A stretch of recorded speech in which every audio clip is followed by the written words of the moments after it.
Good morning, everyone. So it's 11 o'clock. So welcome to the Defense Committee. Since we have a quorum, I will declare this meeting open. I'm replacing Mr. McKay, and I will follow the normal order of speaking. All of the witnesses have been tested for sound, and I'd like to welcome you to meeting number 36 of the Standing Committee on National Defense, pursuant to Standing Order 108-2 and the motion adopted by the committee on October 6. The committee is resuming our study on Arctic security. Today we will be studying the issue of geopolitical competition in the Arctic and its impact on security and international cooperation. So I would like to welcome the witnesses on the first panel. Today we have the pleasure of welcoming Mr. Aurel Braun, Professor, University of Toronto, who is joining us virtually. Welcome. And we also have the pleasure of welcoming Stéphane Roussel, Professor of the National School of Public Administration, and I'd like to invite both of you to give a brief 5-minute opening statement. And Professor Braun, you will go first. Thank you. Et je vous demanderai, Professeur. And Professor Braun, please, you're on mute, so we would like to have the pleasure of hearing your voice. Thank you.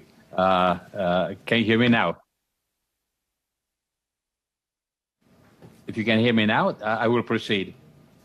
On vous entend bien. We can hear you very well. Thank you. Thank you so much. A vast and forbidding region that is also enormously important strategically, the Arctic holds as much as 25% of the fossil fuel reserves in the world. Among Western states, however, the Arctic has hardly been a center of geostrategic interest, and policy has often been driven by noble hopes and limited attention. In Canada, to some, the far north is too far, too large, and environmentally too hostile to attract foreign conquest or significant interference. It has been tempting then to view the Arctic in terms of a zone of peace and cooperation, where the priorities are cultural exchanges, rescue operations, and aviation regulations. Unfortunately, to state an inconvenient truth, this attempt to segregate the region from global geopolitics has been a naive amalgam, a mirage of wishful Western thinking and Russian manipulation. I would respectfully suggest that we have no choice but to face a harsh geopolitical reality where any attempt to separate the international from the regional risks creating a dangerous illusion. There are three major areas of concern in the Arctic that are deeply interrelated: the political, the economic, environmental, and the military. In all of these, Russia plays an outsized role that has been complicated further by climate change and the evolution of Russian-Chinese relations. Certainly, we do need to appreciate that Russia, the largest Arctic state, has legitimate concerns and interests. No other country has as significant a percentage of its population or derives as much of its GDP from resource extraction and shipping in the region. Compare at least 20% of GDP for Russia, in contrast to less than 1% for the US. The Russian threat, however, derives from motives and ambitions that go far beyond these legitimate national interests. First, from a political perspective, Russia, which has an increasingly repressive, personalist regime, is seized by four intertwined actual and pending crises that are key motor forces shaping foreign policy: a political legitimacy crisis, an economic crisis, a national identity crisis, and a succession crisis. Combined, these motor forces shape a Russian foreign policy that seeks to compensate for the failure of the Putin regime to create a successful modern state with diversionary, quote, external successes, unquote. Similarly, thus, domestic repression foreshadows external aggression. Second, with an economy that is so highly dependent on energy extraction, with over 60% of exports consisting of fossil fuels, Russia has made the Arctic central both to its economy and to its political and military strategy. Though Moscow pays lip service to global climate concerns, it has been an extremely poor custodian of the fragile ecosystem of the Arctic. It has engaged in massive and risky exploration, especially with funding, help, and direct involvement from China. As climate change has indeed induced a significant decline in the amount and the thickness of sea ice, Russia has ignored the threat and focused exclusively on economic opportunity, stressing Arctic energy extraction and navigation. Moscow overall, in a predictable progression, moreover, has moved from pipeline diplomacy to weaponizing energy. Third, despite Putin's reassurances about not militarizing the Arctic and some Western assumptions of Arctic military exceptionalism, Russian military doctrine going back to 2014 shows exactly the opposite.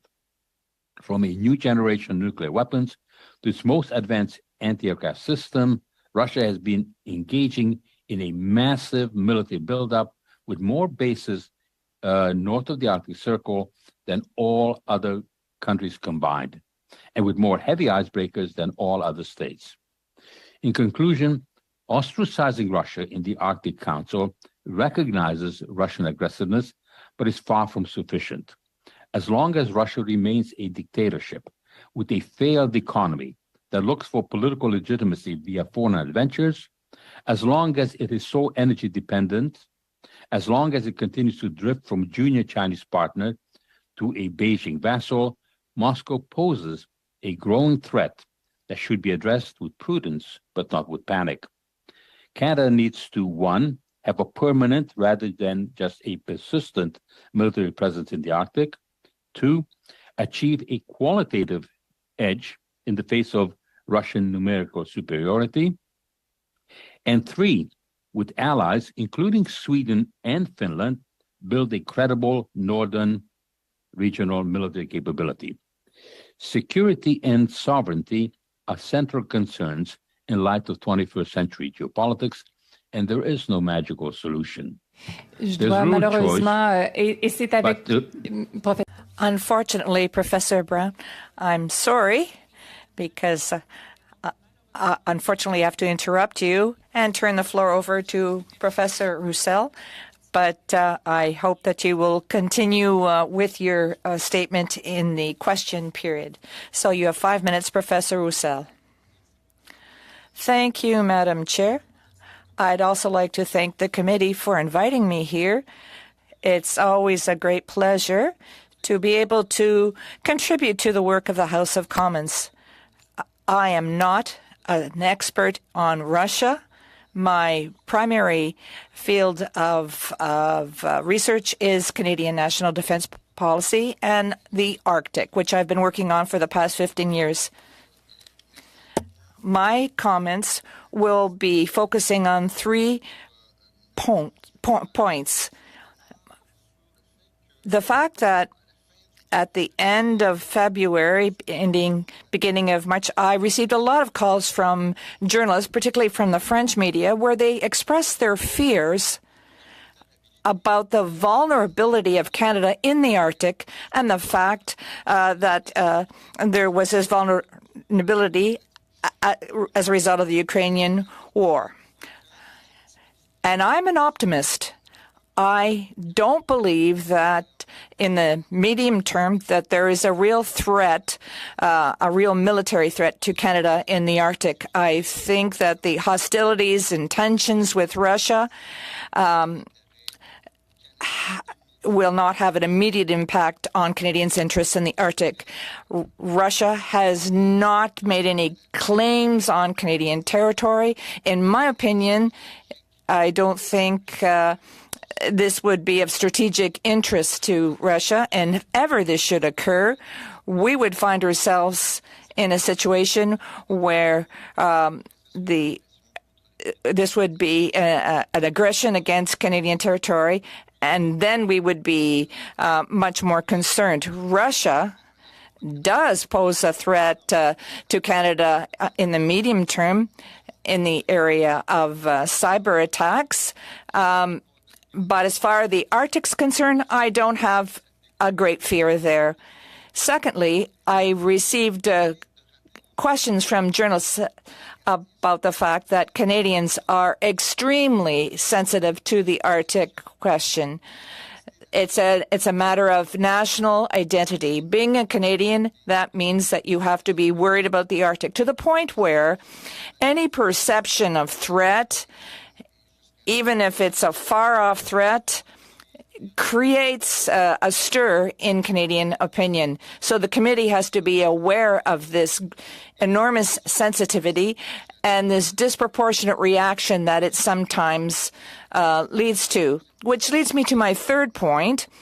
If I were asked to give any advice to the Canadian Forces and the Department of National Defence on the Arctic, it would be to maintain the course. Maintain the course, do what the department has been doing over the past 20 years.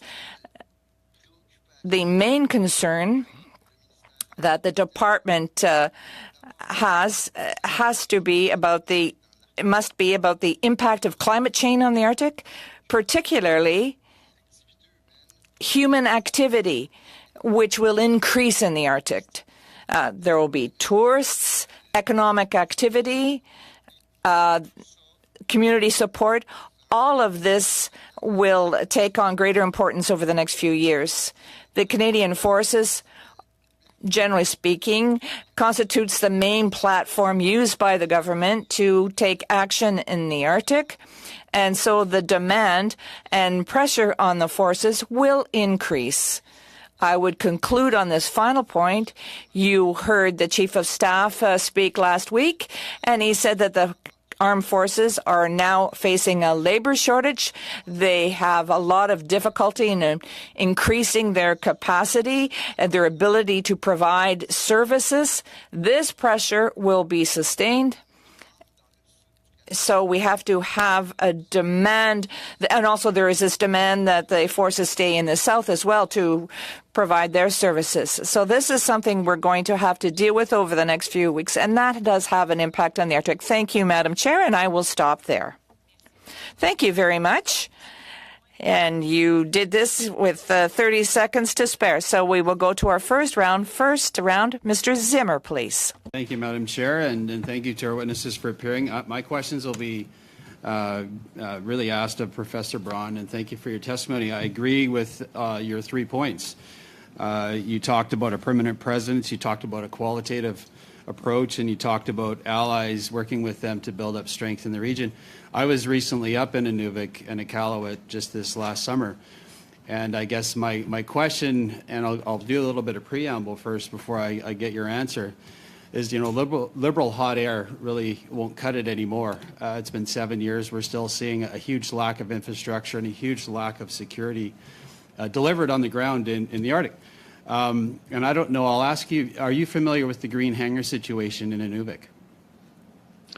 No, not the specifics of it. No. Okay, well, let me explain. So the green hangar situation is the hangar that Canadian armed forces have used for the last decades to house our air-to-air refueling tanker when it's up to the 130.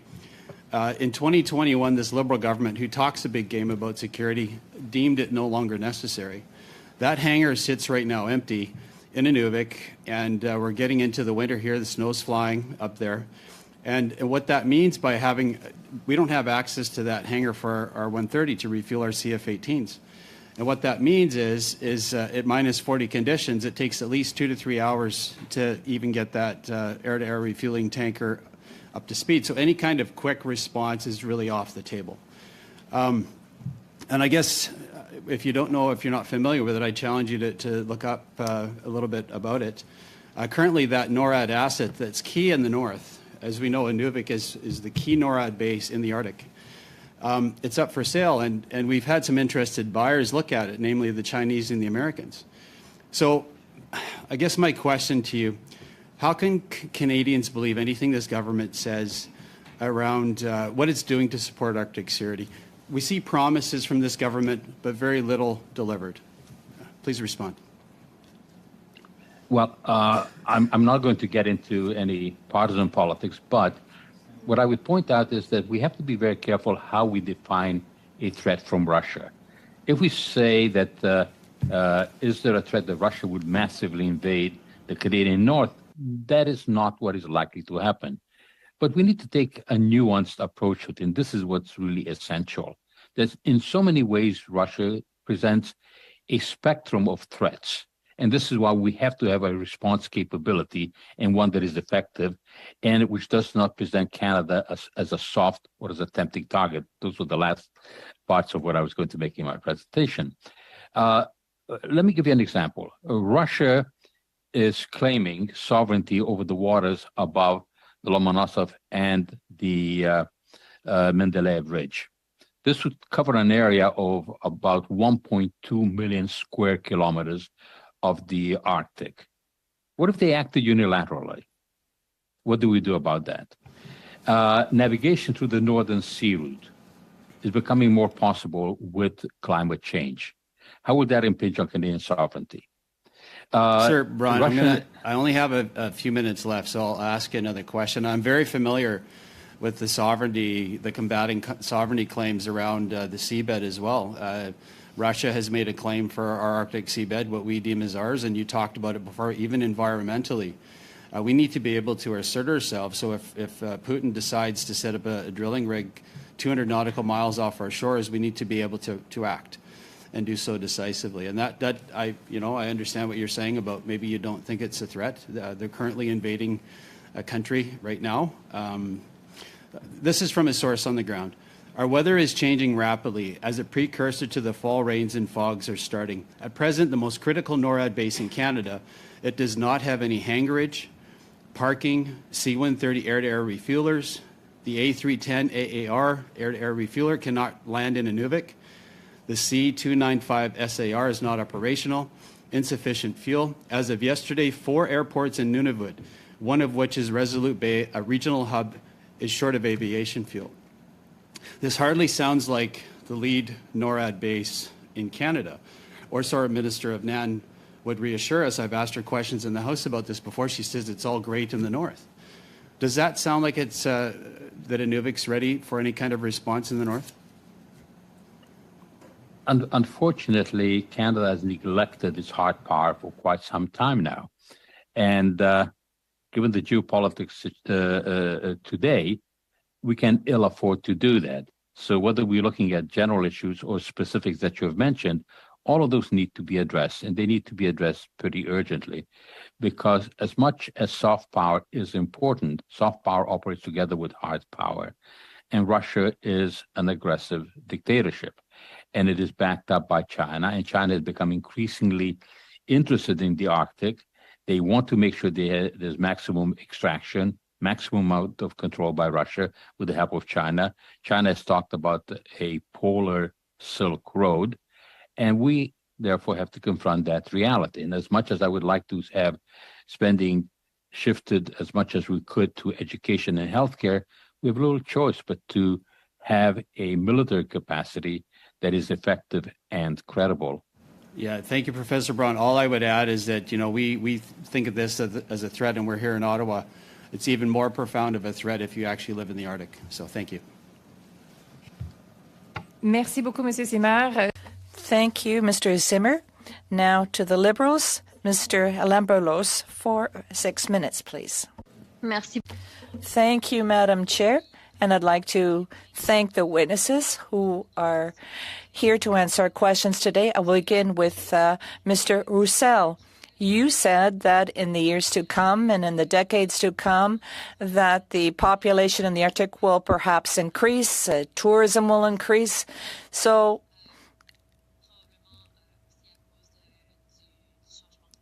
probably because of climate change and other factors. And you also talked about the Canadian Armed Forces and their problems in retaining members and attracting other members. Could you tell us what role the indigenous people who are already in the Arctic could play as part of this Arctic strategy of the Armed Forces? Could you please talk to us about that? Absolutely, and thank you for your question. I would say that, first of all, there is the Rangers organization, which supports the Canadian Armed Forces. It's an organization that can serve as a type of mentorship to the troops that have to operate in the north. It's an organization that works very well, and it's an important social and economic driver. So I think there is consensus that the Rangers is an important institution that we need to conserve. The problem we have is more a problem of growth. If you want to enable, and the Rangers are constituted for the most part of people from the local population. This is an organization that has a real impact on the community. They're based in the community. So that's the best linkage between the community and the armed forces. The problem that the Rangers are experiencing right now is the fact that they have developed as much as they can. It would be difficult to establish new patrols and give them additional tasks, because I think that they're already working at full capacity. We need to cultivate these linkages and take advantage of the knowledge that these communities have of their region.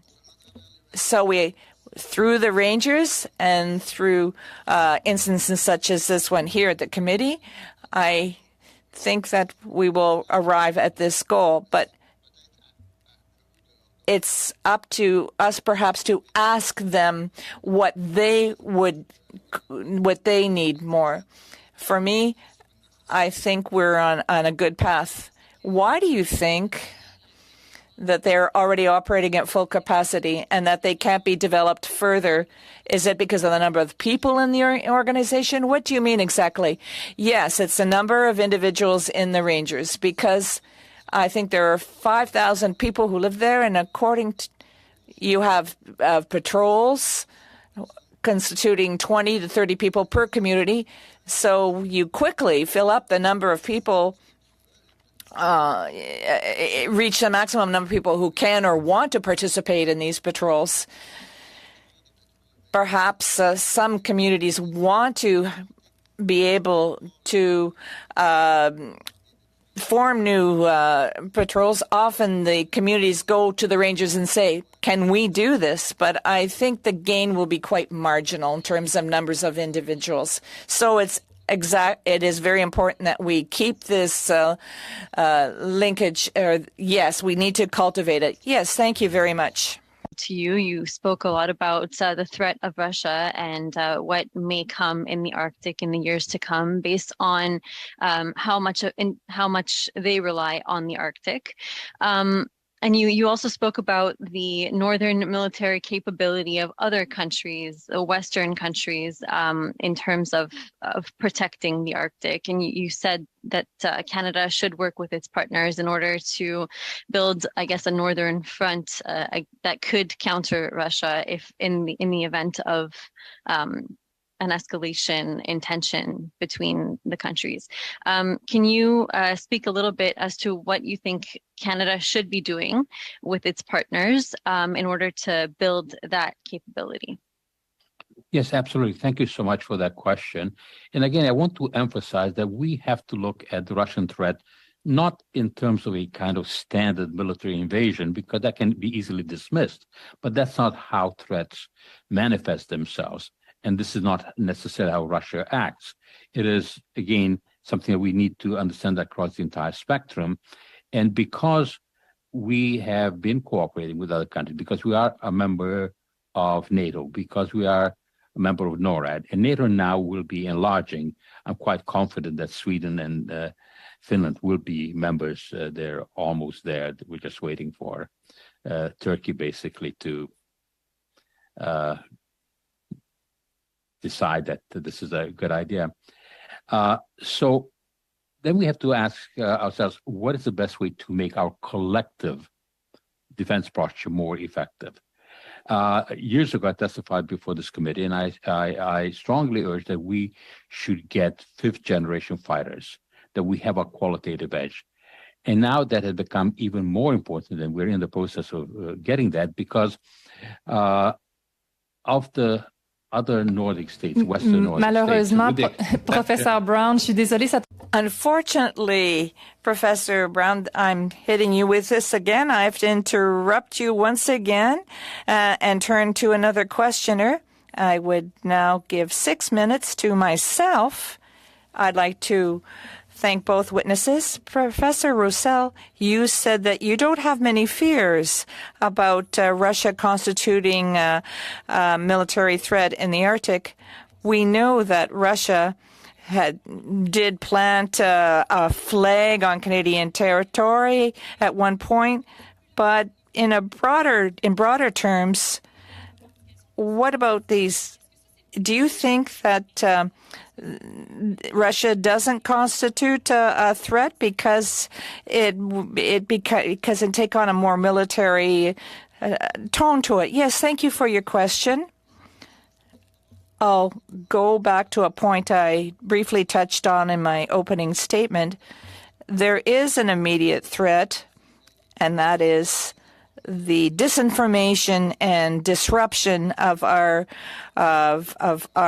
computer systems. We suspect that this can be attributed to Russia, and that concerns the Arctic as well, because there are a lot of communities where the internet is very vulnerable, potentially. So you have to keep that in mind, particularly when you're talking about a political threat. But if you're talking about growth and activities in the north with military overtones, yes, that's more plausible, such as the military maneuvers and demonstrations of strength that are taking place. But the answer to this growth in activities, which may take on a political overtone, it stems from the fact that you have to bear in mind that the Canadian Armed Forces is conducting exercises. We're setting up systems to track economic activities or criminal activities that may be occurring there. So we have to be able to detect them, to take action. We have to be able to track that. So I think we almost have a policing role there where the armed forces have to assume their presence in the territory, ensure that there's law enforcement. It's an extremely important role. Thank you very much. Going back to what Ms. Lambropoulos was saying, you talked about the labor shortages in the armed forces, and there have been cutbacks in unnecessary operations. And you talked about the fact that the forces are needed in the south. How do we establish our priority here? How would you see us dealing with this use of resources? I'd give priority to the Arctic because it's true, the armed forces is the force of last resort. When we call on them, when we can't call on anyone else. So what we've seen over the past few years or decades, it's often the provinces that will call on the army very quickly because there's pressure from the citizenry. That happened with Fiona in the Maritimes. They quickly step in and say, we need the army. But in the south, there are other resources available that can be called upon before the military should be called in. That's not the case in the north. in the north, first of all, the conditions are very difficult.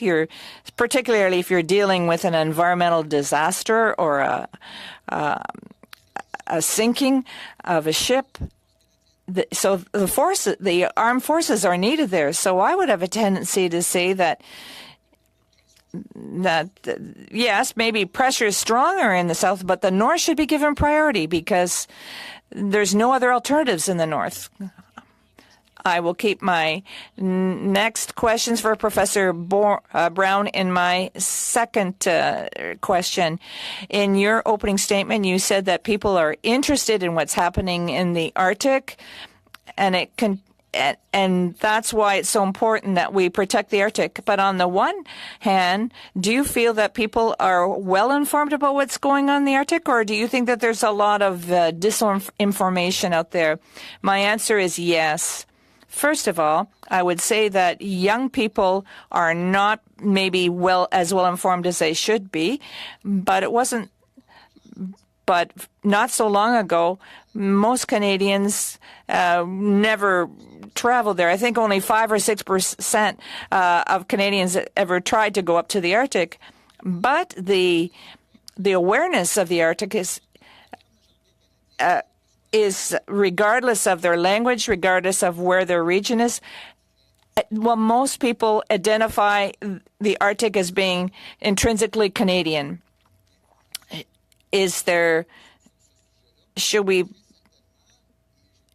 I don't want to have alarming information put out there. We need more information, but not alarming information. This idea that the Arctic is being threatened by outside forces and that we have to deploy more military forces there, because that would take away from the real problem. The real problem is we need to deal with the growth of activity in the community, which we will continue seeing. In my opinion, this is where we should be focusing on. If we just keep looking at the external threat that might happen sometime far along the way, I think we would be putting public opinion, steering it in the wrong direction. Thank you very much. And I will now turn the floor over to my NDP colleague for 6 minutes. Ms. Matheson, please. Madam Chair. Merci, Madame la Présidente. Professeur Roussel, nous avons beaucoup parlé du fait qu'il faut absolument augmenter les infrastructures dans l'Arctique et de la façon dont les militaires doivent augmenter leurs capacités. Ce qui me préoccupe, ce sont les avantages pour les collectivités locales. C'est comme si elles étaient secondaires.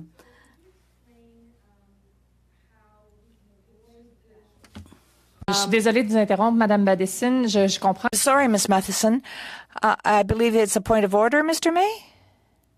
No, just a technical issue. The French interpretation was coming across on the English channel. Donc, non, si je vous parle en français. It's been resolved. Je suis désolée de vous avoir interrompu. I'm sorry for interrupting you, Ms. Matheson. I will add some time on to your time.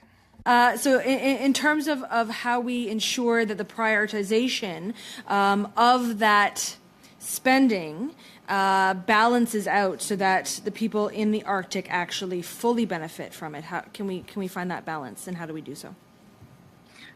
Thanks for your question. Actually, it's really difficult to find that balance because first the need are so great that it, everything should be a priority. So that takes a problem. Many of these infrastructure could have a dual use in sense that if you build, a deep water port, or if you build some airstrip, it could be used by military, but it could be used also by civilian activities. So many of these infrastructure could be prioritized without problems. Actually, my concern is, it's exactly the message that I gave in my previous answer. If we're putting too much emphasis on the distant threat and we're putting our eggs in the military basket, that could be a problem, and we could face the problem that you exactly expose, in the sense that, neglecting communities, local communities, for something possible, but not necessarily likely in the future. So my answer is, try to find what infrastructure could have a dual use for and prioritizing these ones. But everything is a priority. I mean, it's true, right? It's a real problem. If people don't have housing and adequate housing in the north, how are we expected to rely upon rangers to continue to live there and work there? If we don't, you were talking about that increasing policing, that detection, but ultimately, if the infrastructure isn't there in terms of simple broadband, then how are you supposed to do that in terms of the technology required? I understand that, if that's what you're pointing to. In terms of how that influences climate change, or how the government needs to alter its thinking in terms of that infrastructure building to both impact the community and be beneficial to lessen the negative impacts of climate change. Can you expand on that as well? I just want to come back on one of your remarks before about some needs like housing and broadening the internet. Actually, this is not a Department of National Defense issue. I mean, there's a strategy in Canada about internet development, and I think there was some mistake made regarding the Arctic, but it's not in this committee that we can discuss this, because it's not a D&D matter.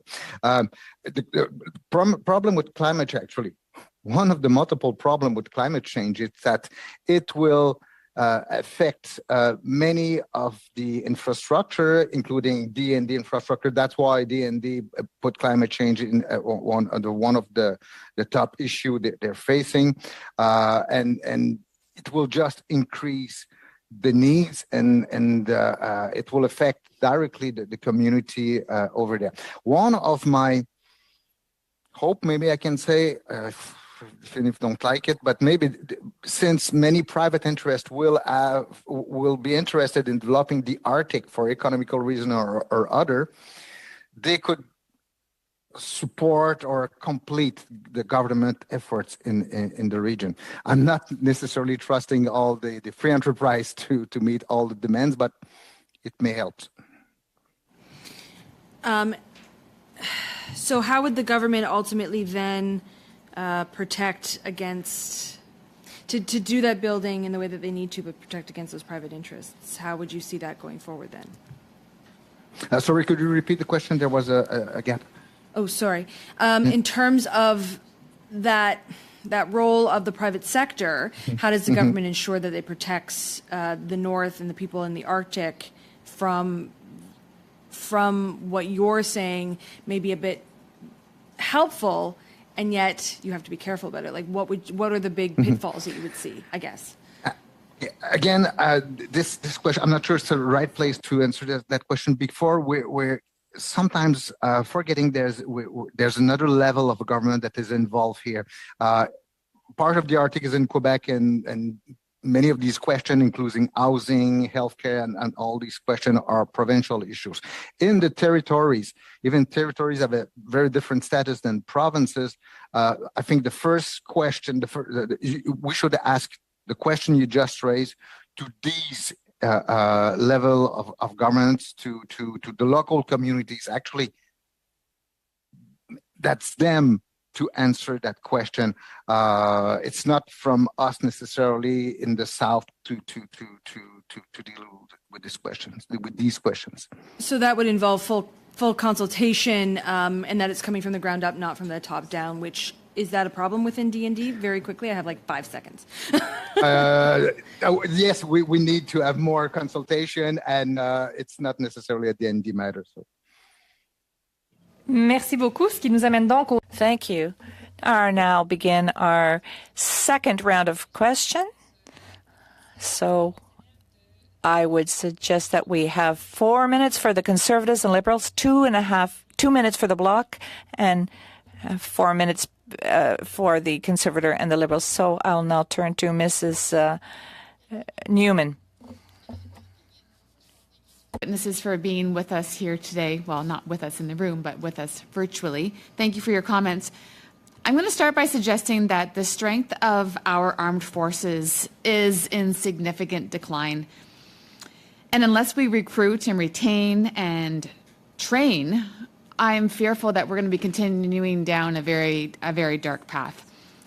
It's quite obvious that we're extremely short of the goals projected by this government's plan of being strong and secure and engaged, which was calling for personnel levels to rise up to just over 71,500. So we're lacking modern equipment, and that certainly doesn't help. And we're lacking a cohesive vision Canadian foreign policy and the military investments needed to back up that foreign policy. And it's not just a lack of material support in terms of our equipment, but really I want to hone in on the lack of trained personnel in our military. So my question, I'd like to start with Professor Braun. In your opinion, what is broken and how can we fix it before it's too late? Well, there are a great many things broken, but one of the things that really worries me is that we are spending a lot of time trying to reassure ourselves that there's no real external threat, that we look at this kind of binary approach that if we spend on the military, we can't spend on the social welfare needs in the North, which are indeed important. I wish I could share the sanguine outlook of my colleague, Professor Roussel, but I must say that that is not the reality in the international system, that this kind of Arctic exceptionalism is just not tenable. And so we have to face the reality that we have to spend more altogether, that we have to be able to do both, that we have to be able to take care of the Aboriginal people and their needs, but we also have to take a long-range view of our defense commitments and our defense requirements. And we saw when we tried to help Ukraine that we were so down on our equipment. Our cupboards were basically bare. We ran down our capacity. We are a major international player, a G7 country. We have the ability to do more. It takes sacrifice. It takes commitment. It's not going to be easy. But we can't just have this kind of false reassurance that there's some future threat that is undefined, that is not significant. When we look at the international system, if we spend just a little bit of time on Russian military doctrine, if we look at the behavior of China, it's time to have a reality check. Excellent. Thank you for that. My next question, switching gears a little bit and keeping the focus on the military presence in the Arctic. We recognize that a lot of the military presence is centered in Eastern Arctic. Is the lack of substantial military presence in the Western Arctic an issue, in your opinion? And if so, what steps could our government take to address the capability gap? En 30 secondes ou moins, s'il vous plaît. In 30 seconds or less, please. The question is for Dr. Braun, for me? We only have 30 seconds, so I'm open to you answering the question, Professor Roussel. Okay. Yeah, okay. Actually, one of the answer for this is to develop a very mobile capacity in the Arctic. That it's a long range patrol aircraft or things like this. But in the state of we don't have any infrastructure in the Arctic or very significant infrastructure. So we need more to develop a broad way to monitor what's happening up there. And east and west, I mean, both need that. But I think the issues are more present in the Eastern Arctic than in Western one, for now, actually. Merci beaucoup. On passerait maintenant du côté des libéraux avec M. Fisher pour 4 minutes. Thank you. We'll now turn to the Liberals. 4 minutes. Thank you very much, Madam Chair. To esteemed witnesses for your testimony today. We talked a lot about Russia. I'm interested in why you, I guess I'll go to Professor Braun, why Canada should be concerned about China's presence and activity in the Arctic. Interested in their intentions, maybe what factors are driving their interest? Thank you very much for that question. Russia has a very powerful military presence and a growing one in the Arctic, but they are working with a rather small economy. Russia is but a remnant of a former superpower. Its economy is not really much bigger than that of Italy's. And so it needs Chinese help. China needs energy. China needs to trade. China understands the importance of the Arctic because there are so many fossil fuels in that region, and it has been supporting Russian exploration. It has become involved directly, and China wants to see if they can develop the Northern Sea route because that will cut down 30% of time and the distance of shipping things from Asia to Europe. That would dramatically increase the export potential of China. And China has resources. China has a large economy. China has funds to spare, and they have become increasingly involved. More than that, the relationship between China and Russia has been changing from an unequal partnership to what I said, where Russia may become more and more of a vassal state, in which case China would dictate according to its own needs, which is to have an unbridled exploration for resources in the Arctic, which would be very dangerous for us ecologically, ultimately strategically. They would like to have control with Russia of the Northern Sea route that would present another kind of danger to us. This is why I think it is so essential that we look at the danger coming in that area in a sophisticated way rather than just sort of define it in terms of a standard military operation or just look at cyber warfare, which is not necessarily the primary threat, not even in the immediate term. Thank you, Professor. Do you see China respecting or accepting the legal and political status quo? We have little indication to believe that. All we have to look at is China's international behavior and the way they are proceeding towards Taiwan. And as I noted, this kind of idea that has been pushed by what I called crude realism, that it doesn't really matter what happens domestically in a country, it's how they behave internationally, I think is not viable. What we are learning is that domestic repression foreshadows external aggression very often. And we look at China and the increasing repression, not just of the Uyghurs, the persecution of the Falun Gong, but now with Xi Jinping getting an extra term, it is very worrisome. And I do not have a great deal of confidence that China will respect international legality. Professor, I was going to ask you along the lines of Madame Lambropoulos about multilateral cooperation, and you were cut off because you ran out of time, and now I'm running out of time. So it looks like I'm not going to get a chance to get to that and allow you to finish your comments on that past Sweden and Finland and its cooperation with Canada. Sorry about that. Merci beaucoup. C'est donc à mon tour de prendre. Thank you. Now I have 2 minutes. Professor Brown and Professor Russell, you said that you're quite optimistic with respect to a possible Russian aggression, but I'd like to know from the military perspective, do you share the same opinion as Professor Roussel has with respect to Russians' assaults? The question's for Professor Brown. Thank you. I'm trying to just understand exactly the question. If you're asking me if I share the confidence that Mr. Roussel has that Russia is not an immediate threat or a medium threat, Exactly. Is that the question? Exactly. From a military aspect, we understand the military aspect, but what about the economic aspect? But what about the military aspect? I wish I could share the sanguine approach that was outlined by Professor Roussel, and that we could just proceed as we are. I think we have been doing. I think that's a mistake. I think we really need to upgrade our military. I think the Russian threat is significant. We already see prodding and probing of our air defenses.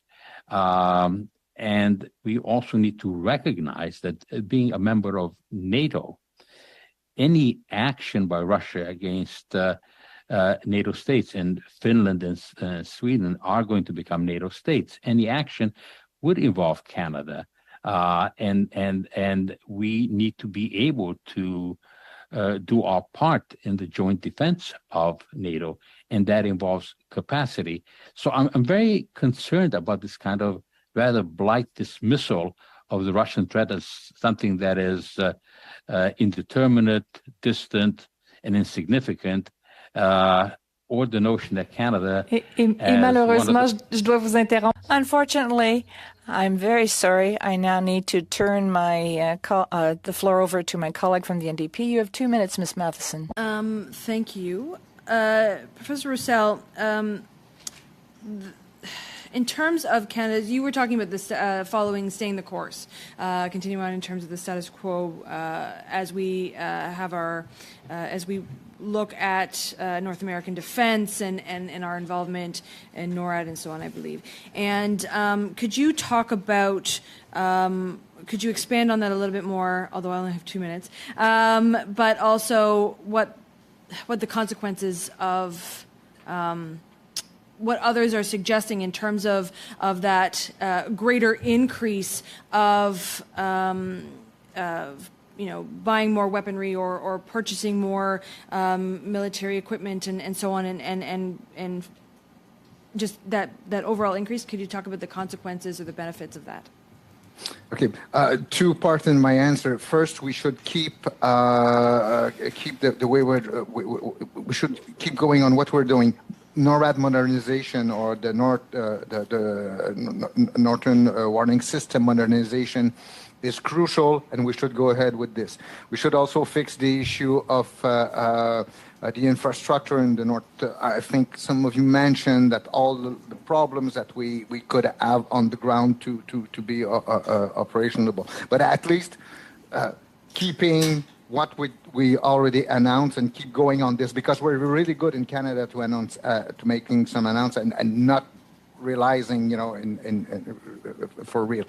But my second point is, if you want to protect really the ground in the Arctic with Canadian forces, I mean, if there's suddenly a threat coming and appearing in the Arctic, actually, there's nothing you and I can do on this. I mean, it would take decades to, and it's far beyond all the resources we can find to create a serious and solid defense in the north. Actually, our interests are much more in Europe. Et je dois vous interrompre sur.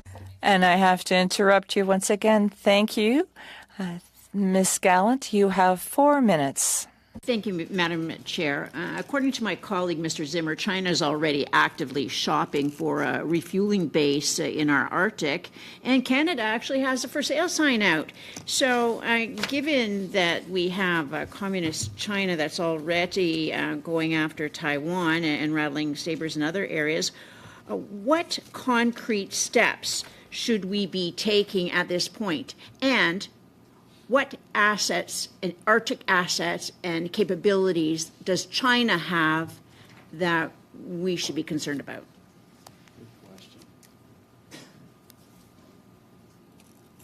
Who's the questions addressed That was to Dr. Braun.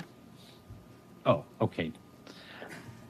Well, what we have learned in our relationship with China is that we have to be extremely careful, whether it was Huawei or other elements of the economic relationship.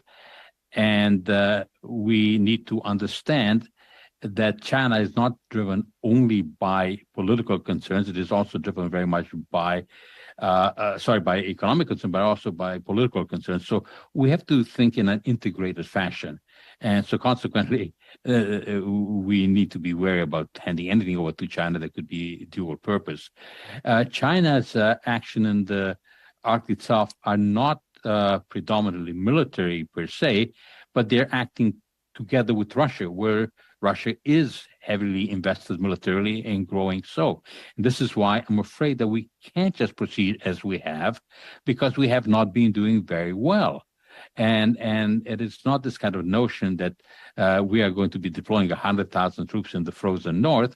It is that we need a sophisticated approach in terms of the aircraft systems that we have, integration with our allies, in terms of getting over-the-horizon radars as quickly as possible, as capable as possible, developing an ability to defend against hypersonic weapons.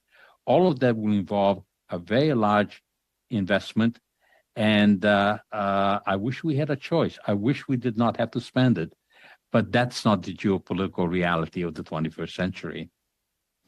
Okay, so given earlier this week we had a panel that said the threat from Russian aggression doesn't come from land, but in the Arctic, but rather from aerospace and maritime domains. Do you agree with this assessment? And if there's one thing we should be doing immediately in terms of Canadian assets in the Arctic, what would that be? We need air capacity. We need icebreakers.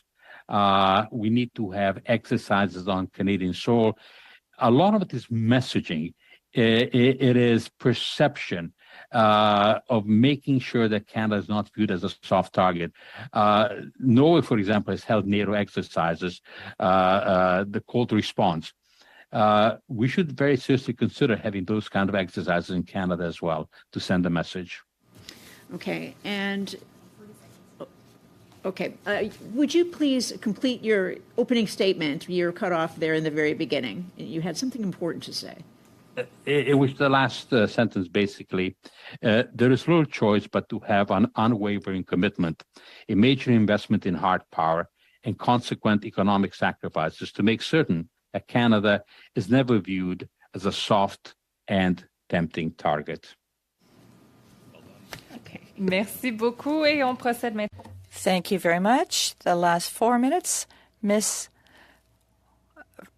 from the Liberals. Thank you to the witnesses for being here. I just want to follow up on some of the comments made by the Conservatives, the so-called hot air.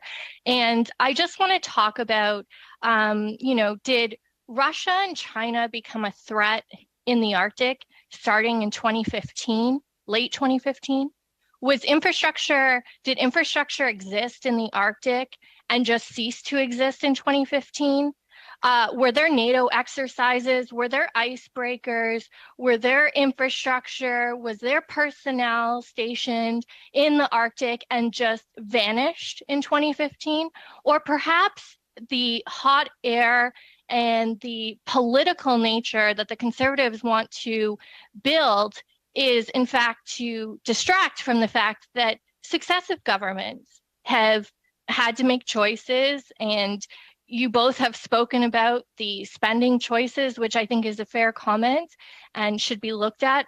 But the suggestion that somehow all of this work, all of this infrastructure, all of these threats only began once this government, our government, took over and ceased, that all of these things had been done. We heard in previous panels that simply to build infrastructure in the Arctic takes years and years of planning to deal with the type of infrastructure that is needed in those conditions.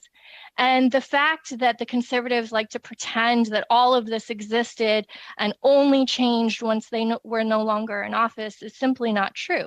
So perhaps we could speak about the fact of where we are and where we need to go, and successive governments have not made those investments, and the hot air is coming from the Conservative side, and perhaps we could stick to the point of building up our capabilities and ensuring Arctic sovereignty and protection instead of revisionist history. So can you perhaps talk about the threat that has existed prior to 2015 and the long-standing infrastructure capability needs that we need to start making those investments in? Either witness. Okay, if I may just say, I have no desire or to get into partisan politics, nor do I think it's helpful to get into recriminations. I think we need to be forward-looking. And the reality is that I think there are very significant threats that have been building up. These are growing threats. And sometimes there are very difficult choices that we have to face. And we have to make those choices and make those kind of sacrifices. And taking that forward-looking approach, what I would advocate is that we move as quickly as possible, that we don't just do things as continue the way we did. We have to understand the new reality. We have that capacity. Canadians deserve that. Thank you. Si je peux me Professor permettre de Roussel? And if I may, I'd like to complete that answer. And no government to date in the history of Canada was able to resolve the problems of such a big country in a region that is so huge as the Arctic. On this point, I would say that the current situation of the Canadian forces, even their activities in the north, it's nothing exceptional. It's something that we have seen now for an experience for a very long time. Thank you very much.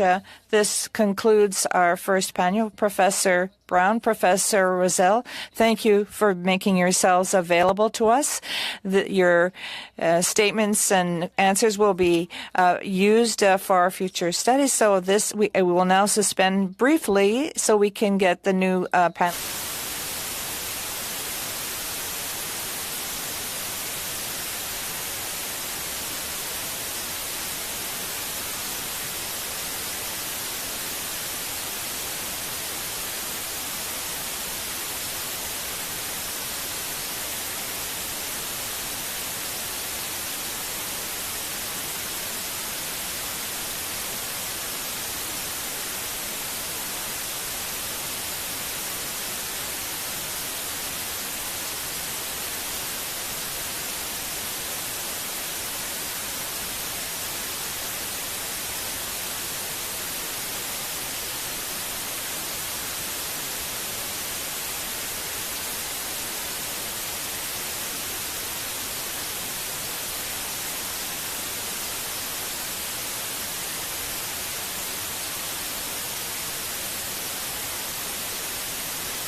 Alors, chers collègues, je vous invite. Colleagues, I would invite you to sit down so that we can get underway with our second hour of our meeting. Thank you for your patience. We will continue with Professor Michael Byers, Professor, Canada Research Chair in Global Politics and International Law, University of British Columbia. Welcome. And Professor Whitney Lachenbauer, Professor, Canadian Chair, Canada Research Chair in the Study of the Canadian North from Trent University. Thank you. I would invite you, Professor Byers, to begin with your opening statement. Bonjour, merci beaucoup. Good morning, and thank you very much. It's a pleasure to be here this morning. I want to begin by thanking the clerk of this committee for having noticed 2 days ago that I was going to be in Ottawa today and therefore available to testify in person. It makes all the difference to see you face to face. And thank you for the work that you've done, especially through the tough years of the pandemic.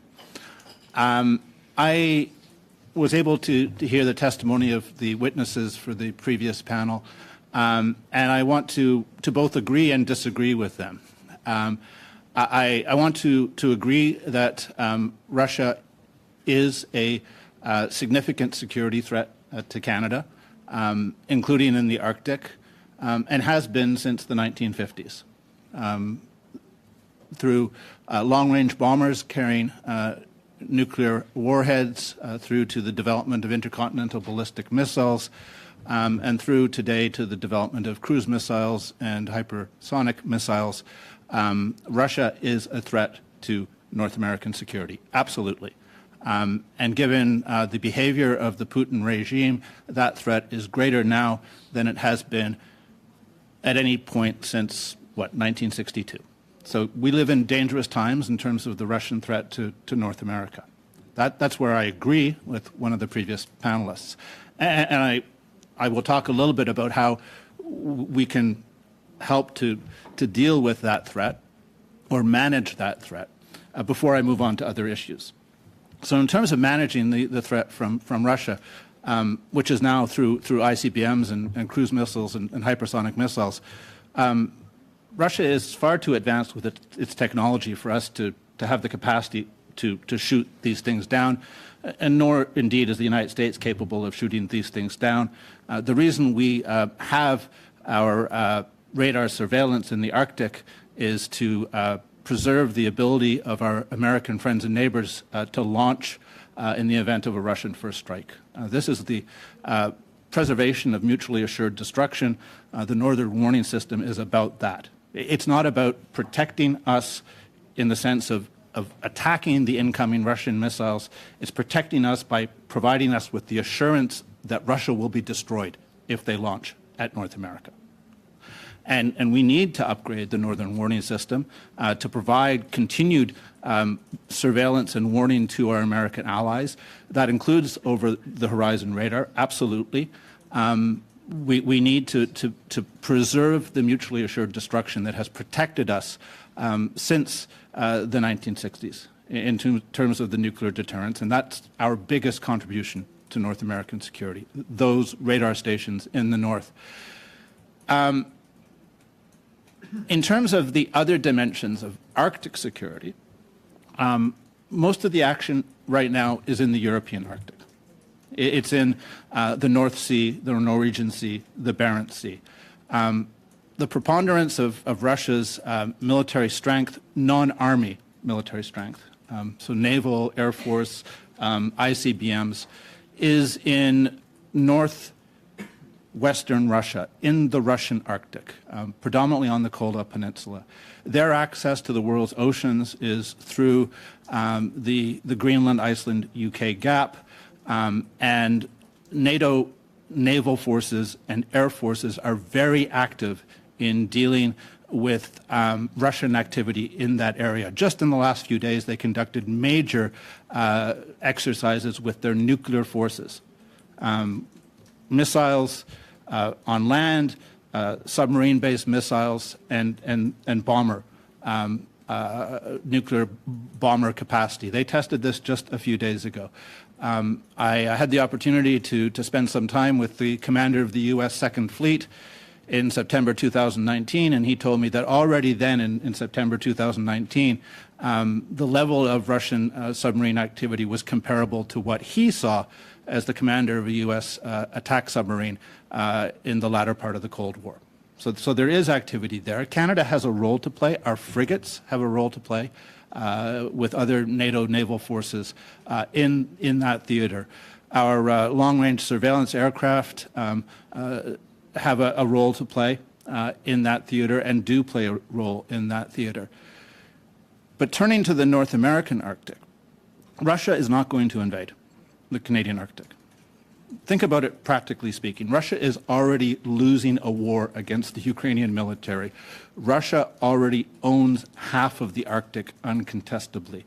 Russia doesn't need any North American Arctic, and Russia would lose very badly faced with the combined response capability of NATO, including the United States.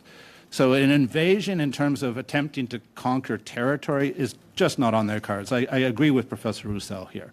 Et je dois vous interrompre sur ce. And I have to interrupt you, Professor Beyer, and I'll turn the floor over to Mr. Lachenbauer for 5 minutes. Madam Chair, thank you for giving me the opportunity to give an opening statement. The invasion of Ukraine in February, we've witnessed the further spillover of international tensions into regional circumpolar affairs, which really raises fundamental questions about our commitment to maintain peace and stability in the Arctic. Accordingly, we need to be more careful than ever to base our decisions on well-grounded assumptions and evidence about Arctic defense and security. First, we often talk about the Arctic as if it's a single geopolitical space. Some issues and threats are truly circumpolar in orientation, but other aspects are best considered through a sub-regional perspective.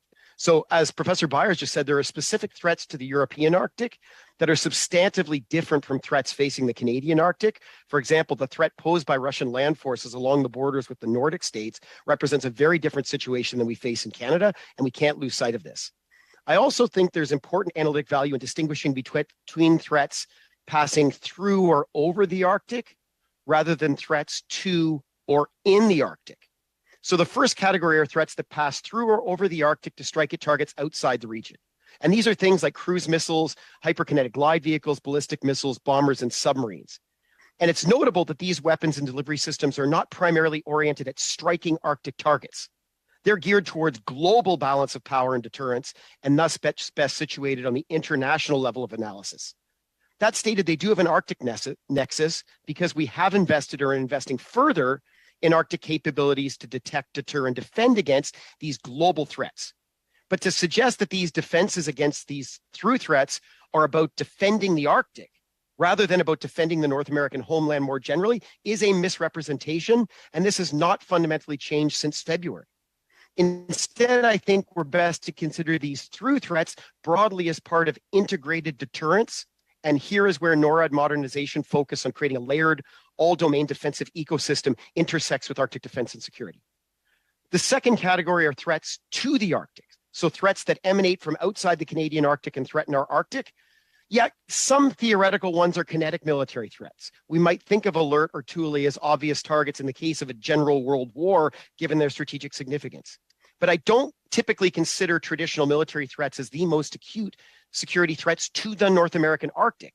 Instead, I think of foreign interference, including misinformation campaigns designed to undermine the credibility of the Canadian state or to polarize debate on sensitive issues and widen existing fault lines intending to destabilize our democratic societies. This category could also include a below-the-threshold attack on a piece of critical infrastructure designed to create panic, to force the government of Canada to redirect resources and efforts to dealing with that problem. We've seen Russia cutting pipelines and cables on the seabed near Norway. And again, this category of threats to the Arctic also includes climate change in a broad sense, as well as pandemics. So how do we see our primary strategic competitors as representing current or potential security threats to the Arctic? I think this depends on the sector and domain of security that we're looking at. It's important to note that most Arctic states assess a relatively low risk of armed conflict in the Arctic compared to other regions, but recognize that forms of interstate competition are already occurring below the threshold of armed conflict. After all, hybrid warfare, cyber attacks, cyber espionage, and disinformation campaigns have become central pillars of Russian and Chinese approaches to strategic competition and warfare, and we face complex and sophisticated economic-based threats from both state and non-state actors, which I'm happy to discuss further. From my perspective, I agree with Professor Byers. I don't think there's a greater likelihood of interstate conflict arising over Arctic disputes. So resources, Arctic boundaries, Arctic state sovereignty, or commercial access to shipping lanes than there was 9 months or even 5 years ago. But I'm increasingly concerned about the spillover of Arctic dynamics into the region. And this highlights the importance of considering how we can maintain Arctic peace and stability while supporting our principled stand against Russian aggression. And how can Canada, in concert with our allies, avoid an increasingly destabilizing security dilemma vis-a-vis Russia in the Arctic? So finally, what are the threats in the Canadian Arctic? From my vantage point, I see most of the challenges in the region as primarily on the soft security and safety side of the operational mission spectrum. So threats associated with environmental and climate change, as well as major air disasters or maritime disasters. Other threats in the Arctic include the impacts of climate change on Arctic military operations and critical infrastructure, including defense installations. So what do I prioritize coming out of this? First is making smart defense investments that align defense and security needs with the well-established priorities of territorial, provincial, and Indigenous governments. And priority areas include communications infrastructure, improvements to airfields, ports, and harbor facilities, and sensor systems that enhance our domain awareness in both environmental and human dimensions, and addressing infrastructure deficits in the north that create vulnerabilities in the security sphere should be synchronized wherever possible to address persistent social health and economic inequities in the region. And this requires that the Government of Canada must do things differently than it has in the past. Second is the importance of strategic messaging. How do we carefully calibrate our message to ensure we're projecting unity, strength, and confidence with clarity, precision, and consistency? And in this sense, I see integrated deterrence as a source of regional stability. Et très rapidement sur le dernier point. To make later during the question and answer period. Thank you very much. Merci. Thank you very much. We will now begin our first round of questionings. Conservatives, 6 minutes. Mr. Kelly, please. Thank you, Madam Chair. And so, Professor Lachenbauer, I'll begin with you and ask you. You talked about the necessity of detection, deterrence, and defense, or the role of Arctic that the Arctic plays in detection, deterrence, and defense of against a variety of threats to the North American security. Could you identify some of the shortcomings or what is the state of our ability to detect, deter, and defend the North American continent within our study of the Arctic, of Arctic defense?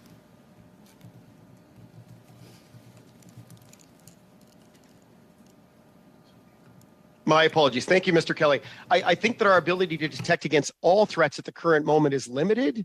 But this doesn't cause me undue alarm. As we heard from the Chief of the Defense Staff a few days ago, I think it's looking over the horizon to the future where we need to make investments now to anticipate potential limitations and make sure that we are preparing forward to defend against threats that are emerging. I think key to this is improved domain awareness and information dominance.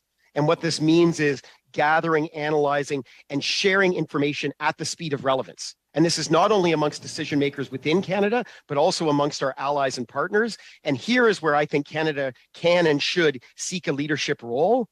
And secondly, along these lines, we need to synchronize our Arctic-related homeland defense efforts with our allies. Thank you. This allows us to credibly and collaboratively address shared threats to, through, and in a rational, proportionate, and resource-effective manner, while reinforcing the principles. If I may, then General Eyre outlined a series of serious threats posed by Russia and by China.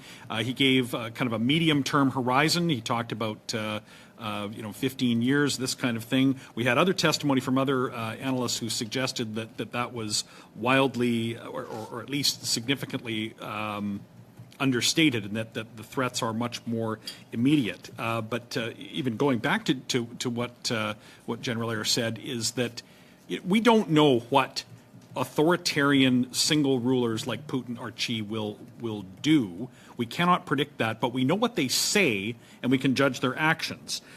Putin telegraphed that he would invade Ukraine, and he did. China has declared itself an Arctic power, or at least a growing Arctic power. If this is what their stated aim is, do we not have to take seriously the threats that are before us? And if so, what are the immediate steps that we should take in defense of to enhance our ability to detect, deter, and defend? And I'll let you answer that, but I'll then also let Professor Byers answer. Go ahead. So I think the key is to actually implement a lot of what's been committed to by successive governments. I think a lot of the fundamentals are in place, and it really is working with our American allies to ensure that we reinforce our premier partnership in North America and within NATO context to make sure that we do have fuller situational awareness. It means making sure that we have the fixed wing interceptor capability delivered, and that we have an ability to really leverage wonderful sensor systems coming online, like the DeWolf class of Arctic and offshore patrol vessels. I think at the same time, it's important for us to distinguish between Russia and China as Arctic actors. Yes, they are both authoritarian regimes. Yes, they are both pacing threats and strategic competitors globally. But I think the way we assess their risks and where in the Arctic context is something that actually benefits from us parsing them.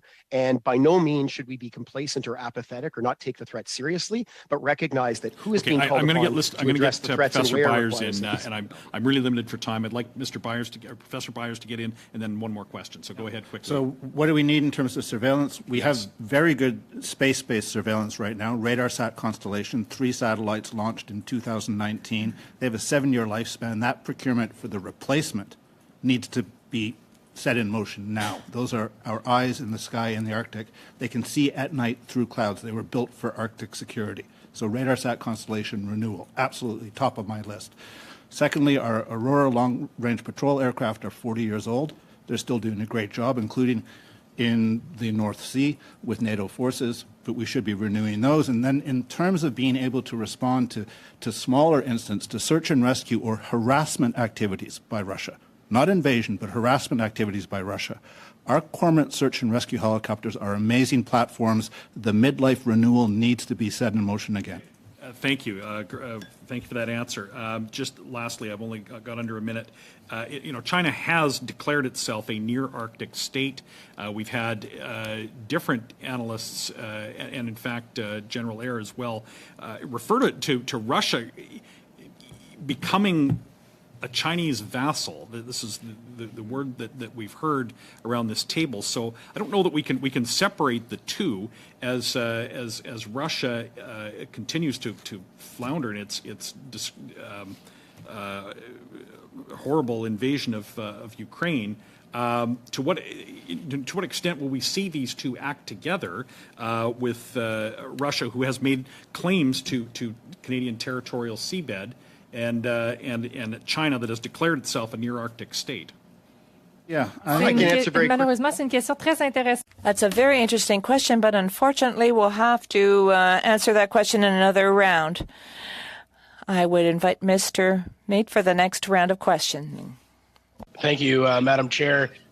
I'll be directing my questions to Professor Lachenbauer. Professor, you had a third point. Were you able to get that third point out in your first round there, or would you like to take a few moments to do that?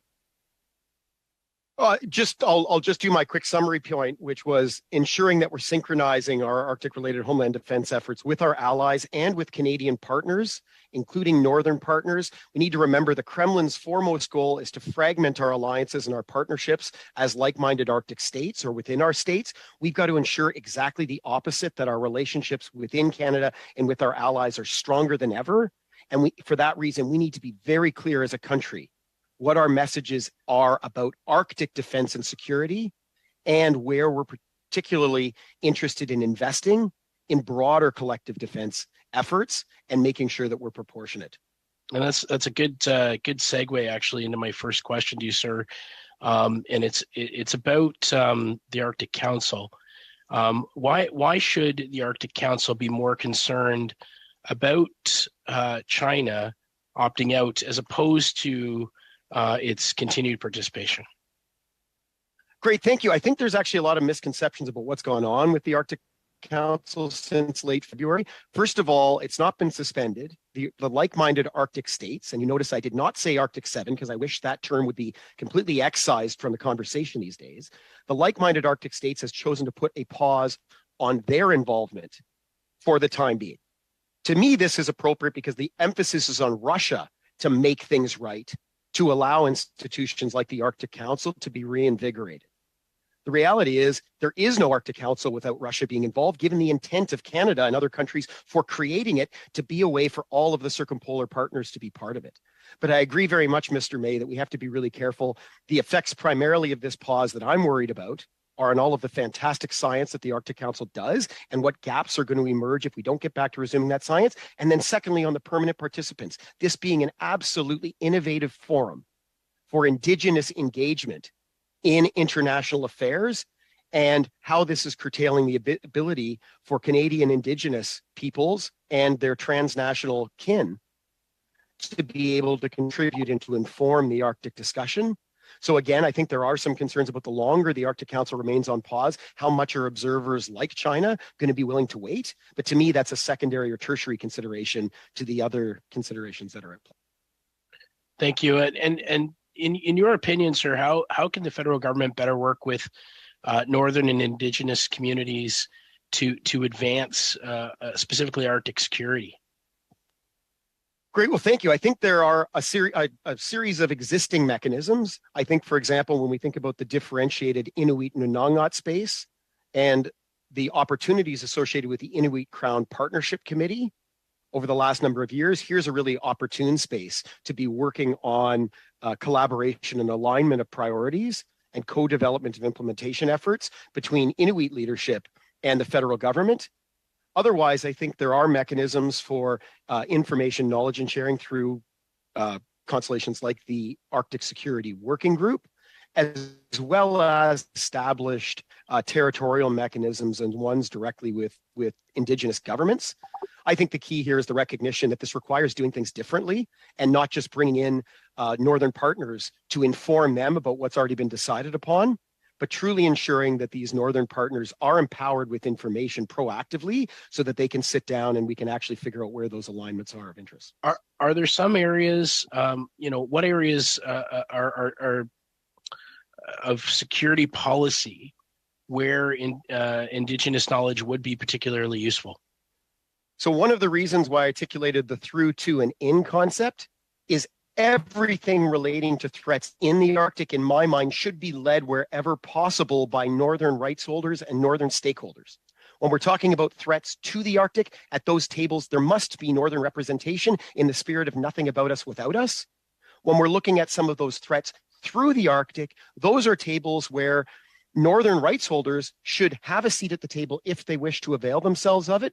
Otherwise, these might be conversations in areas of expertise where they're willing to look to the Government of Canada to cover off that space on behalf of Northerners and all Canadians. So in essence, I think it's really important to have this clarity of what we're talking about to help to ensure that Northerners can choose which spaces, which tables they choose to be at. Madam Chair, how much time do I have left? 1 minute. 1 minute.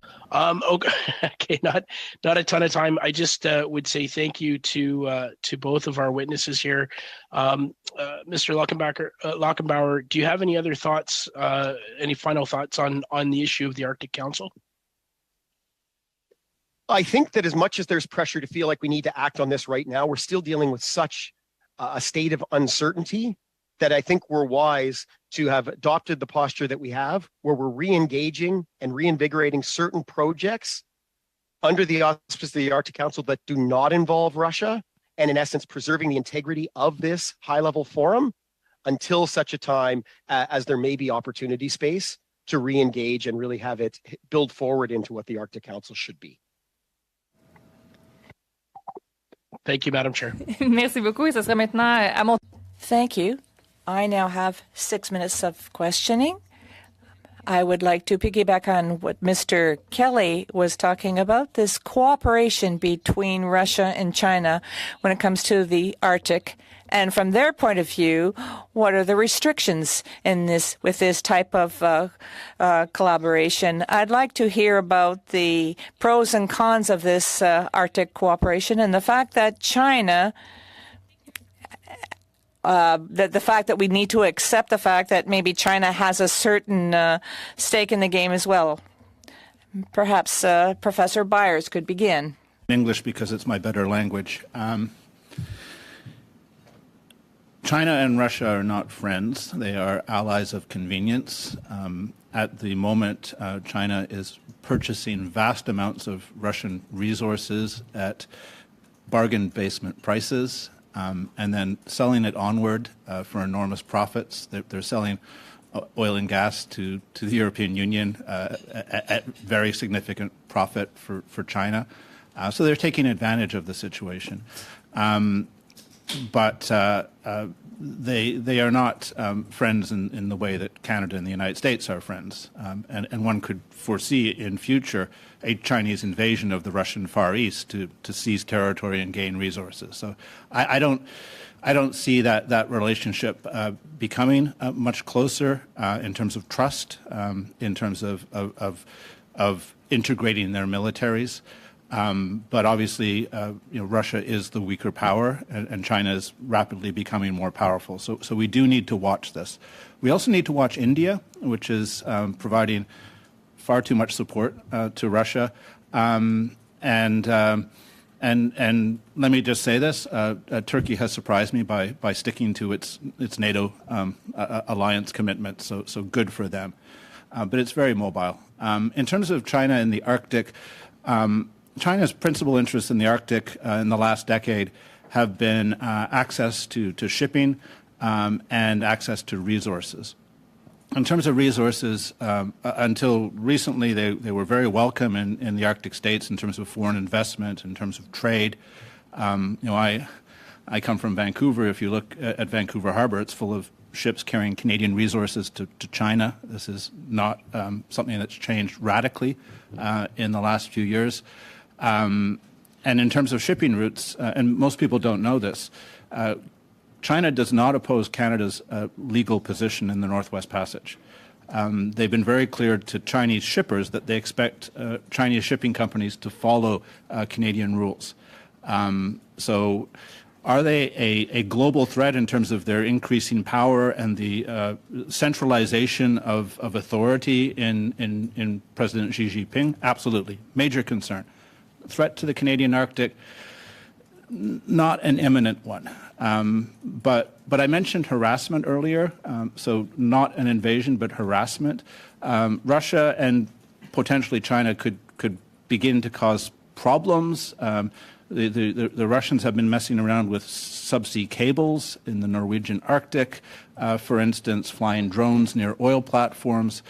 We could see low-level harassment in the Canadian Arctic, so we do need to step up our surveillance capabilities. We do need to support the Canadian Rangers on the missions that they do outside of communities. We need to keep our eyes on what's happening, but we don't need a massive military buildup in anticipation of an invasion. That would be a diversion of resources away from the real theater, which is the European theater right now. Professor Byers, j'aimerais vous entendre, Professor Lackenbauer. Thank you, Professor Byers. Professor Lackenbauer, I'd like to hear what you have to say on this matter. Yeah, Madam Chair, I definitely concur with most of the points. I think we want to parse Russian or Chinese interest in the Russian shipping and resource sectors as yielding somewhat different outcomes. We have seen Chinese investment in the liquefied natural gas sector, particularly Yamal Peninsula, Yamal 2 project, which is the one example of where we have seen Chinese investment in the Arctic on a grand scale. What's also telling is despite all of the rhetoric of win-win and enthusiasm from Beijing towards Moscow's development aspirations for the Northern Sea route, the actual money invested in building up infrastructure along that route or the transportation arteries to connect the Northern Sea route to Eurasian markets is actually very modest. And I think this speaks to the fact that this is largely a transactional relationship to date. And we also need to remember as Canadians, that as much as we have the Arctic as part of our identity, as Professor Roussel said a few moments ago. So does Russia. They're very proud. So the notion that somehow China will be treated as an equal within the Russian Arctic, I think is something very unpalatable to the Russian psyche. And in some respects, I'm also concerned that we need to be careful. China does represent risks in our Arctic and elsewhere in particular sectors, influence through economic activities, concerns about science and research, security. But we have to be careful not to elevate them as a status of a peer competitor in the Arctic itself. They are not an Arctic state. They have none of the sovereignty or rights associated with being an Arctic state. And it's really important that we don't elevate them up to a stature within this discussion that, quite frankly, they don't deserve and they don't warrant based upon what their rights and footprint are within the region. Merci infiniment. Thank you very much. I will now turn the floor over to Lindsay Matheson. You have 6 minutes. Thank you, Madam Chair, and thank you to both the witnesses today. Just before I move on to my other point, Mr. Lockenbauer, you have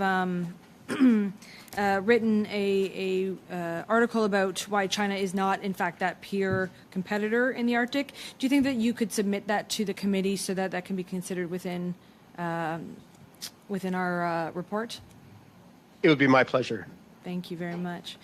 In terms of what we've heard, I mean, we've heard very different points of view in terms of the study and that threat, what Canada's reaction needs to be in terms of that threat, in terms of that building up of greater offensive weaponry versus that sticking to the status quo and that domain awareness. And of course, the key concern is what, in terms of the long run, where does that path lead? So I'd like to hear from both witnesses, maybe Mr. Byers first, Professor Byers first, and then Professor Lockenbauer after. The committee probably knows this. The White House released a U.S. Arctic strategy in the last couple of weeks. I highly commend it. It's not in its entirety appropriate for Canada, but it's I would say something that can guide us in much of its substance, and also because of the necessary partnership with the United States on many of these issues. In that context, I would say that we do have an ongoing dispute with the United States concerning the legal status of the Northwest Passage. We demonstrated just a couple of months ago our ability to resolve Arctic disputes with allies. I'm talking about the Maritime Boundary Settlement and the Hans Island Settlement with Denmark. Given the increased Russian threat and the long-term challenge of China, this might be an opportune moment for us to sit down with the Americans and talk about the Northwest Passage in an open-minded way. To see if we can tie up that ongoing, not point of friction, but point of difference between Canada and the United States. In terms of the larger situation in the Canadian Arctic, we need to, again, maintain and build our search and rescue capacity, our ability to get places quickly to save lives and to, if necessary, board a non-compliant civilian vessel in the Northwest Passage. The Cormorant search and rescue helicopters are fabulous for that. And we need to renew some of our existing capability before it ages out. RadarSat Constellation, the Aurora long-range patrol vessels. And I would suggest we need to make sure that our fighter jets, including our next-generation fighter jets, are able to operate across the Arctic, and that will involve some improvements in runways and ground infrastructure and all of that for when they come online. There are lots of small things that can be done, but my big response to your question is it's the U.S.-Canada relationship, and let's work with them as much as we can and see if we can resolve the difference. Professor Lockenbauer? Ms. Matheson?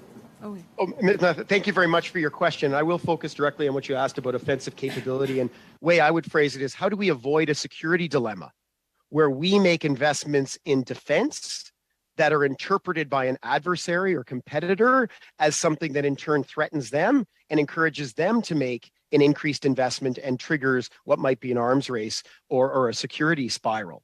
So in this particular case, I think it is important for us to go in soberly and recognize that Russia does have legitimate sovereignty and sovereign rights in a large part of the Arctic. It does have defense concerns, and given where it has chosen to position a lot of its deterrence capabilities and defense capabilities, largely relating to global power issues, but having chosen to invest in the Arctic, particularly the Kola Peninsula, it means that NATO is perceived as a threat to the Russian Arctic in the way that I don't think Russia is perceived as a threat to the Canadian Arctic. So being appreciative of that, to me, makes it absolutely essential that we get strategic messaging right, that we're very careful in explaining investments in NATO are investments in a defensive alliance, not an offensive one, and that when Moscow chooses to go and construct narratives suggesting that NATO is a threat to Russia, this has no founding in what NATO actually is. I think it's also very important to think about ensuring that we manage this security situation in the Arctic for fear that it will invite outsiders. I was struck by the Chinese ambassador to Iceland made final intervention in response to a NATO official at the Arctic Circle Assembly in Reykjavik a few weeks ago, in which he said China has obligations to look to theoretical military roles in the Arctic because as a Security Council member, it might have an obligation to intervene if things get out of hand. That's something I'm going to have to chew on for a long time, because that's not a future that I would welcome under any scenario, but to me amplifies the importance of the Arctic states managing this issue to the best of our abilities and not inviting the rest of the world to come. Merci beaucoup. Ça conclut. Thank you very much. That concludes our first round. I'm going to take 20% of our time off for the second round. So 4.5 minutes becomes 4 minutes. 2.5 minutes becomes 2 minutes. We'll begin with Mr. Zimmer. You have 4 minutes. Thank you, Madam Chair. And I'll be asking my questions to Professor Lachenbauer, and I hope I pronounced your name correctly. You spoke a lot about, the sort of the non-military threat that Russia potentially doesn't pose to the Arctic. But let's speak about some of the things that you spoke about just recently. You criticized Chinese claims to the Arctic in what you just mentioned. I'll also bring up that the Russians have also claimed 705,000 square kilometers of what we recognize in Canada as Canadian territory. That's Arctic seabed that has a lot of resources there. Russia has said, look, that's ours. They made this claim at the UN many years ago. So these are two very strong countries that have made very real threats. And I'm just going to quote from the document. It was referred to by my colleague, Mr. Kelly, previously. This is China's own document on Arctic policy. China is an important stakeholder in Arctic affairs. Geographically, China is a near Arctic state, one of the continental states that are closest to the Arctic Circle. The natural conditions in the Arctic Circle and their changes have a direct impact on China's climate system and ecological environment, and in turn, its economic interests in agriculture, forestry, fishery, marine industry, and other sectors. So the reason why I bring that up is, well, bring it back to the question why we're here today talking about Arctic security. Being that there's these two very real claims, two very real assertions in the Arctic, do you think it's necessary to have a sufficient military presence in the Arctic? And I'm not even talking about a buildup for a potential invasion. I'm just talking a presence, so a basis of which to assert ourselves and our sovereignty. Thank you for the question, Mr. Zimmer. I'd say, first of all, I'm getting feedback here. When we're talking about extended continental shelves, this is not territory. We're talking about sovereign rights to resources on the seabed or below the seabed. So I think it's problematic to talk about this as territory because it sets up the wrong concept of what we're dealing with. I was actually reassured that Russia has continued to adhere to the established process under the United Nations Convention on the Law of the Sea to submit their scientific research in support of their particular position. So let's get to the question. To the Conventional Law of Let's the talk Sea. about the presence of security for terminology reasons for the Arctic, the seabed. So there let's is just no keep going. presence built into Article 76 and 77 of the UN Convention on the Law of the Sea. Presence has nothing to do with establishing your extended continental shelf that is already belongs to you as a coastal state. We're dealing with overlap. And in terms of China as a near Arctic state, thank you for that question. It's very simply, we just need to continuously remind China, near Arctic state is an idea with no legal status whatsoever. They only have international rights as an international actor like everybody else in areas beyond national jurisdiction in the Arctic. They have no special status between the Arctic states and other states. They are simply non-Arctic states. So Professor, I would just say, in theory, you're correct. But what if Russia and what if China decides we are going to assert ourselves? And again, back to my original question, do Canadians, and I would say this, I've been up to the north, and this might be a topic that's of concern to us. It might be fifth on the list and further down in the lower half of our country. But if you're people that live in the north, this threat is very real. It's at your front door. And they very much take it as a threat to their personal security and their people's security. So again, back to my question, do we not have to have some kind of strength in the north? And again, what the topic of the day here at committee is, sufficient strength to be able to assert our Arctic security? Malheureusement. Unfortunately, a very good question, but you will not have enough time to respond. So I will turn the floor over to Mrs. Lampropoulos of the Liberal Party. Thank you, Madam Chair. Witnesses for being here to answer some of our questions today. I'm going to start with Mr. Lachenbauer. Actually, both witnesses can chime in if you feel like it. I guess I'm going to. I know both of you have mentioned that Russia is not a direct threat at the moment to our Canadian Arctic. Of course, other witnesses, and I think, all Canadians can understand that climate change is real and that it has a real impact in the Arctic, in the north, that the reality will be changing in the near future. Perhaps this was not necessarily an attractive place in the past, but as it becomes warmer and more attractive, it is possibly going to trigger more conflict in this area. By Russia. And perhaps, I understand that we're not necessarily at the top of Russia's list of countries to, get into conflict with, but most of the members of our parliament, I believe, have been banned from Russia based on, our interventions with Ukraine. So just wondering if you can comment on that and what the future might look like and how we can prepare ourselves for that type of situation. Great. Well, thank you, Ms. Lampropoulos. I think, first of all, we have to prepare for many future contingencies and possibilities. Ultimately, at the end of the day, I do turn to our military and security experts to determine the balance of probabilities and risks, because we're always managing risks. Climate change is the existential threat to humanity. We're seeing its impacts most directly and urgently playing out in the Arctic right now. Where I see that affecting our defense posture is questions around the Canadian Armed Forces as representing essential capabilities to deal with emergencies in the north, and that we need to be able to respond as a country to humanitarian and environmental disasters of greater magnitude and frequency. And I think this brings up pretty fundamental questions about whether we have the right force mix and structures to address these missions in addition to operations across the spectrum of competition.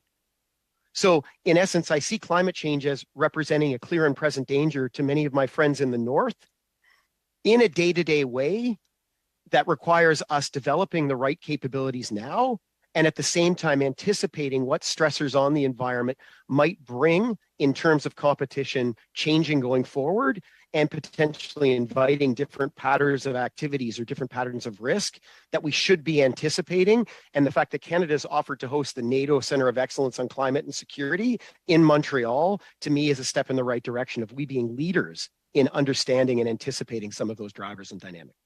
Thank you. Mr. Byers, I'll allow you to comment as well, but before I do, I guess you mentioned that, you believe that we should be doing more on search and rescue in the north, and that we should make sure that the proper infrastructures, I guess, are in place in order to help people get from one place to another, and help in that way to better prepare. I guess I'll allow you to speak at this point and see if you'd like to go a little further in detail. Well, two initial points. I'm proud to be on the Russian sanctions list also. I think I was the first Canadian academic to be so honored. Probably has something to do with calling Vladimir Putin a war criminal in the Globe and Mail. I carry no brief for Russia. They are a threat to Canada, and that includes in the Arctic, with respect to nuclear missiles, including cruise missiles and hypersonic missiles. We do need that over-the-horizon radar. And they could be a threat in terms of low-level harassment, interfering with communications, for instance, disinformation campaigns in Arctic communities. The sort of thing that they do against the West in general can happen in the Arctic. And that's why we need to maintain our surveillance capability, especially from space. Et c'est ici que je dois vous interrompre, malheureusement. I'm sorry, I have to interrupt you. I have a 2-minute question. I'd like to follow up on an answer you gave with respect to the fact that China, it would be in the interest to keep the passages open for economic reasons. Do you feel that Russia is of the mind that the Northwest Passages should remain open, or do they feel that it remains exclusively under their purview? First, because between the two witnesses, I'm the international lawyer, although Professor Laudenbacher knows a heck of a lot about international law. Russia has the same position concerning the legal status of its Arctic straits as Canada has with respect to our Northwest Passage, the same legal status. And they have the same principal opponent in terms of the legal claim in the United States. And that's why the dispute is an awkward thing for Canada and the United States to have in the current situation when we're effectively supporting a belligerent in a war against Russia. So I call for Canada to have open-minded discussions, not negotiations, but open-minded discussions with the United States on the Northwest Passage. And I will say something else that I think Professor Lachenbauer will support. He's effectively said this. There will be a time when we need to re-engage with Russia. In other words, when Vladimir Putin is gone. And the Arctic is a place that we will be able to start that re-engagement. So to the degree that we can avoid an escalation of rhetoric, the so-called security dilemma, that's probably a good thing. But again, I carry no brief for Russia. Vladimir Putin is a war criminal, and they do pose a very significant security threat to North America in terms of nuclear weapons. So let's keep our eye on that ball. Thank you. Merci beaucoup. En 2 minutes exactement. Malheureusement. Unfortunately, I have to interrupt you and give the floor over to Mr. Zimmer, who now has 4 minutes. Sure, and I guess in just response to Professor Lachenbauer. Mon erreur, excusez-moi. I'm sorry. I made a mistake. I'm a new chair. It's my colleague from the NDP, Ms. Matheson, who now has 2 minutes. Sorry about that. At one. Actually, I did want to sort of follow along what Professor Byers was just saying in terms of that reestablishing at some point the communications with Russia. There was some conversations about pushing them into potentially not pushing them into the arms of China, but ultimately them turning to China more. How do we avoid that? And that's actually for both witnesses. Better. I think we make it very clear to both China and India that picking sides on the Ukraine war is not in their long-term interest, and through that, the China giving the kind of support that draws Russia into its orbit is not in China's long-term interest, given given the centrality of the Western-China relationship in the future of our world. Professor Lockenbauer, yeah. Thanks, Ms. Matheson. I think it's really important for us not to confuse that Russia, or not to distort the fact that Russia does have sovereignty and sovereign rights as an Arctic state, and that China does not, and affirming that there are deep-seated differences between China's interpretations of its role in the Arctic and that of all of the Arctic states, including Russia. So I think it's a very straightforward narrative that upholds our primacy of rules-based international order, suggests that within the Arctic, our desire is not to have Russia break the rules-based regional order, and that we share a common set of concerns about roles China may play that put into question stability and order in the Arctic that serves primarily the interests of the Arctic states and Arctic residents, particularly Arctic indigenous peoples. Merci beaucoup. Et maintenant, c'est votre tour, Monsieur Zimmer. Thank you. And now, Mr. Zimmer, you have 4 minutes. And I guess it's just in response to Professor Lockenbauer. I guess I would just, you seem to not see the need to have a presence in the Arctic for the reasons you say. Theoretically, they can't do it. But here we see Ukraine being invaded based on a previous theory that it could happen. And sad to say that lawyers couldn't keep an invading Russian army out of Ukraine. So I'll ask Mr. Byers, or Professor Byers, just about what I'd asked about before. Seeing that we see Russian and Chinese claims in the Arctic, and they're growing stronger, their assertions are getting stronger. What does Canada need to do, and you've alluded to it before in your previous comments, to be strong enough, to be seen strong enough by these two countries to push back against those threats? I think the most obvious thing is something that we are doing in terms of standing with our NATO allies against Russia in Ukraine. NATO is much stronger than it was before February 24th, and that's a really good thing, and Canada is there. So we need to continue that stance as a central pillar in the NATO alliance. That's the strongest signal we can send. In terms of the Arctic, we need to maintain and improve our capability to see what's going on there. That's the first step. We need to, in addition to that, improve our ability to get places quickly with small numbers of personnel to deal with harassment situations, search and rescue situations. It's a very, very big region. It's very hostile, and we need the ability to get small numbers of troops or search and rescue technicians places quickly and reliably. And then we build, if necessary, into the longer-term investments along with our other NATO partners. But building those kind of longer-term investments is a decades-long exercise. I think we should focus on the immediate, which is the NATO alliance facing Russia in Ukraine and in the entire frontier up to northern Norway. And in addition to that, improving our ability to see what's going on in airspace, including space, tracking potential missiles, tracking what's happening on the ground. Those are investments that we can get to work on right now. We need to upgrade the Northern Warning System. We need the next procurement for RadarSat Constellation. Those are my two top items. Let's make sure that our glasses are new and clear in the Arctic. Thank you. Thank you. And if I may respond, I do think we need a military presence in the Arctic. The question is how much and how proportionate is it to the threat environment that we place in the Arctic specifically.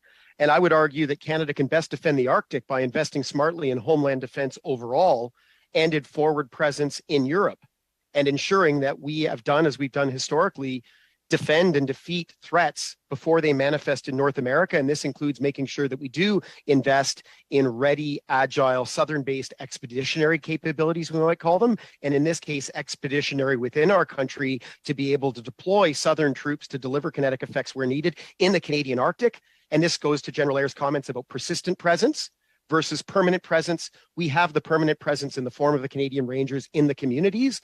What what I'm advocating for is figuring out what the right persistent presence looks like and how the best calibrated proportionate investments can be made to ensure that we have the necessary defense at the time of relevance over various time horizons. Merci beaucoup. Et Thank you. And we will conclude our meeting with 4 minutes for Mr. Fisher. Thank you again, gentlemen. Last hour, Madame Labropoulos touched on a topic with one of our witnesses, and I tried to find time to talk to Professor Braun about this and then ran out of time. So now I'm going to take the opportunity to see if I can get some thoughts from Professor Byers on multilateral cooperation. So how can we participate to better counter any influence, whether it be Russian or whether it be Chinese, while working with our allies? Now, we also talked last hour about Sweden and Finland and their ascension to NATO, or presumed ascension to NATO. How, Professor Byers, would we or can we work with our partners, our allies? In thousands of different respects. This is a time for like-minded countries to pull together. Absolutely.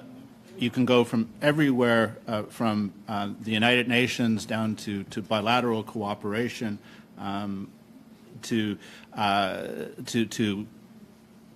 integrating military capabilities, to build a system that's rooted in the West, that stands for the rule of law internationally and for peace and cooperation.